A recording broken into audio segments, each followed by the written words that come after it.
Oke, sahabat tani, assalamualaikum warahmatullahi wabarakatuh. Pada kesempatan kali ini kita akan mereview penanaman cabai kecil ya. Yang kemarin penanaman cabai kecil tanpa mulsa. Nah, sekarang sudah ditanam. Nanti saya kasih tahu untuk perawatannya dan bagaimana cara penanamannya, trik-triknya supaya tumbuh subur di lahan yang tidak memakai mulsa. Simak terus, tonton video kita channel Bintang Tani. Yuk. Nah, ini sahabat tani ya. Ini cabai sudah ditanam 2 hari.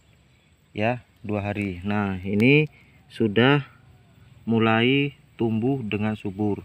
Ini kemarin yang kita review mengenai penanaman cabai kecil yang tidak memakai mulsa. Nah, ini ditanam di lubang yang kemarin dikasih kompos ya. Yang kemarin sudah dikasih kompos, kapur dolomit dan pupuk NPK. Sekarang sudah ditanam, dia berumur 2 atau 3 hari nih.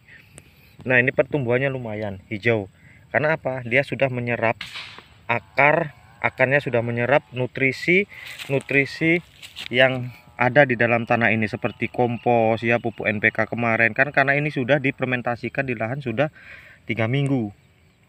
Jadi begitu pohon cabai ditanam, akar langsung bereaksi mencari makan di mana tempat yang ada makanan ya. Nah, jadi itulah gunanya sebelum tanam, lahan kita sterilisasikan ya, diberi kompos, diberi pupuk NPK 1616 dan diberi kapur dolomit supaya pH-nya netral, tidak asam dia. Nah, ini kan sudah nampak pertumbuhannya walaupun 2 hari, karena ini pakai media polybag, jadi dia tidak ada kelayuan atau stres, itu tidak dia. Ya, ditanam di sore hari, setelah ditanam langsung disiram seperti ini. Nah, setelah selesai tanam ya sobat tani, ini perlu diingat, setelah selesai tanam kita taburkan puradan di samping ini sedikit aja, sepucuk itu kan ditaburkan supaya membunuh bakteri-bakteri tanah ya, bakteri-bakteri tanah yang nakal atau ulat-ulat tanah yang nanti bisa menggerogoti akar. Jadi perlu kita taburkan puradan. Nah, ini untuk kelanjutannya 1 minggu lagi nanti bisa dikocor. Apa pupuknya, pengkocorannya? Kita gunakan NPK 1616, ZA dan KCL. Setelah dikocor kita semprot ya, mengantisipasi dengan fungisida ya, bisa antrakol. Terus insektisidanya kita kasih kurakron ya, menggunakan perekat. Ini kan tidak ada ulat, ini bagus pertumbuhannya dan tidak ada hama, tapi untuk mengantisipasinya tetap kita semprot dengan kurakron dan antrakol serta perekat ya. Itu dulu. Setelah nanti pemupukan kedua masih menggunakan ZA, masih menggunakan KCL, masih menggunakan NPK. Penyemprotan kedua kita gunakan Pegasus, antrakol tetap masuk, dan perekat. Nah, setelah pengkocoran nanti ketiga, ini pengkocorannya 5 hari kalau cabai kecil ya sobat tani ya, 5 hari. Setelah pengkocoran ketiga nanti bisa kita masukkan zat pengatur tumbuh. Karena apa? Kenapa harus 3 hari? Sesudah 3 hari pengkocoran, supaya pohon cabai ini dia makan dulu. Banyak nutrisinya yang dia makan, banyak nutrisi yang tersimpan di dalam tanah yang akan dia serap. Setelah sudah banyak dan ini sudah tumbuh normal serta bisa kuat mengasup makanan yang ada di dalam tanah, maka kita beri CPT, zat pengatur tumbuh ya.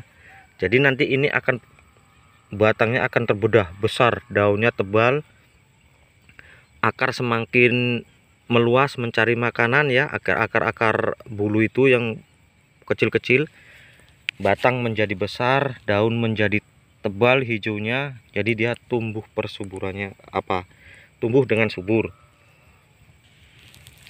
Nah, ini kemarin kalau kita tutup tanah yang di dasar ini, kita tutup, penyiramannya tentu susah. Ini kan berlubang dia, jadi subur ya, tumbuhnya optimal. Ini bagus nih sobat tani.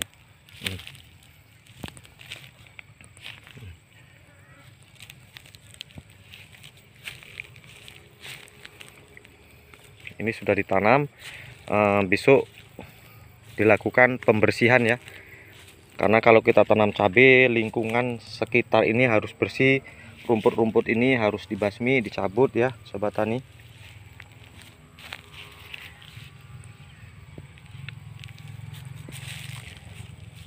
Ini cabai kecil varietas putih ya sobat tani.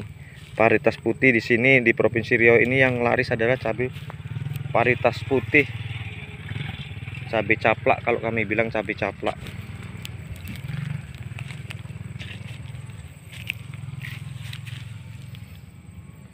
Bagus pertumbuhannya sobat tani. Nanti akan kita liput setelah pengkocoran pertama ya, apa-apa aja pupuknya nanti kita liput supaya bisa menjadi contoh apresiasi buat sahabat tani bagaimana pertumbuhannya. Nanti akan kita liput terus.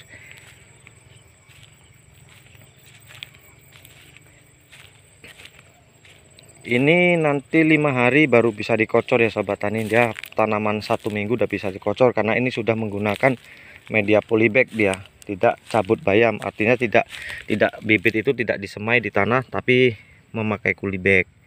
Nah, inilah keuntungan kita menanam cabai pakai polybag. Nah, mungkin itu saja sahabat tani yang dapat saya sampaikan ya. Ini sebagai contoh saja buat sahabat tani bagaimana cara dan triknya menanam cabai tidak memakai mulsa. Nah, kalau tidak memakai mulsa ya seperti ini.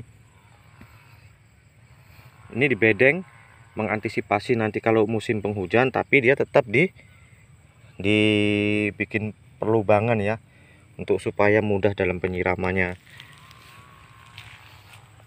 Nah, mungkin itu saja sahabat tani.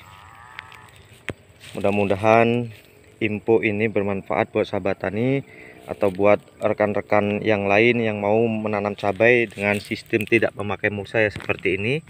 Itu saja saya akhiri, wabillahi taufik wal hidayah. Wassalamualaikum warahmatullahi wabarakatuh.